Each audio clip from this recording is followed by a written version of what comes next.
अस्सलाम वालेकुम नाज़रीन, ड्रामा से माहिर की नेक्स्ट एपिसोड में आप देखेंगे जहीर साहब जिनके चले जाने के बाद इस घर का शहराजा बिखर तो चुका है और तो और अब एक दूसरे के सामने लड़ाई झगड़े भी शुरू हो गए। उस फाइल की गुमशुदगी को लेकर झगड़ा तो था ही, मगर अब जब एनी को 10 लाख की डिपॉजिट रसीद मिली तो उसके वालिद के लिए एक सवालिया निशान है कि 10 लाख उन्होंने चोरी कर दिए। और ऐसे में इस घर का दामाद फराज, जो कि सारे फसाद की जड़ है, कचेरी लगी तो चुपचाप बैठा तमाशा देख रहा है। जब से जहीर का इंतकाल हुआ इस घर में तमाशा सा लगा हुआ है और इस पर मुझे बहुत ज्यादा दुख है। तो ऐसे में हबीब ने अपनी बेटी पर इल्जाम लगा दिया कि आयशा जो अपनी बेटी के साथ मिलकर कर रही है वो आपको नजर नहीं आता।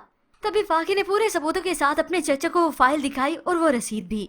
अकाउंट्स में 10 लाख रुपए का फर्क है और 10 लाख की डिपॉजिट आपकी ही जेब से मिली है। हबीब को तो और गुस्सा आता गया, भाई साहब की जगह नहीं मिली तो ये हरकतें कर रहे हो। तो फाकिर ने भी साफ सुना दिया कि वो जगह तो शुरू से ही मेरी थी, आप शायद भूल रहे हैं। तो उधर सामने बैठा फराज जो कि चुप करवाता है। अब ऐसे में फाकिर और हबीब के बीच में तकरार बढ़ती चली गई। तो वो कागजात कहाँ हैं जो इसने एनी से कहकर मेरे कमरे से चोरी करवाए। ये सुनकर तो एनी भी हैरान हो गई कि अब्बा ने मुझ पर इतना बड़ा इल्जाम लगा दिया। और ऐसे ही अब लड़ाई झगड़ा मजीद बढ़ता चला गया। तो शुक्र है ऐसे मुश्किल वक्त में इस साइका को अकल आ ही गई।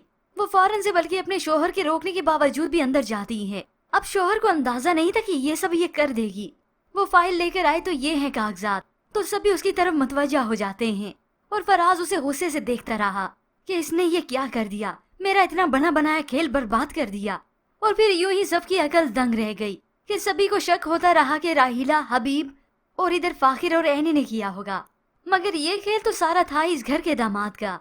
फिर इसके बाद व्यूअर्स आप देखेंगे एनी ने हो सकता है इस घर की मुलाजमा को देख लिया उस राहिला के साथ और इसे शक भी हो गया। मगर जब एनी ने कुछ कहा तो ये राहिला उसे दो टोक कहती है, तबीयत तो मैं खराब करूंगी तुम लोगों की जान। जो शख्स भी हबीब के खिलाफ जाएगा उसकी तबीयत मैं साफ करूंगी। तो पहले ये बताया ना कि तिजोरी तो साफ कर चुकी है। खैर व्यूअर्स, जो भी हो, हिम्मत हो तो इस साइका जैसी। हबीब जो अपनी बीवी आयशा को हमेशा तलाक की धमकी देते आए या फिर धमकियां देता रहा, धमकाता रहा और वो डरती रही, घबराती रही। मगर आज इस साइका ने तमाम व्यूअर्स का तो दिल ही जीत लिया। हालांकि उसके शोहर ने धमकी दी थी कि बहुत बुरा होगा अगर तुमने ऐसा किया। तो फिर ना वो डरती है ना घबराती है, बस उसने इंसाफ कर दिया। तो व्यूअर्स, आज के साइका ने आपका भी दिल जीता, ये इंसाफ करके, ना इंसाफी ना देखकर। इसके मुतालिक हमें अपनी कीमती राय का इजहार जरूर कीजिएगा। मजीद ड्रामा रिव्यूज के लिए आप देखते रहिए उर्दू रिव्यू।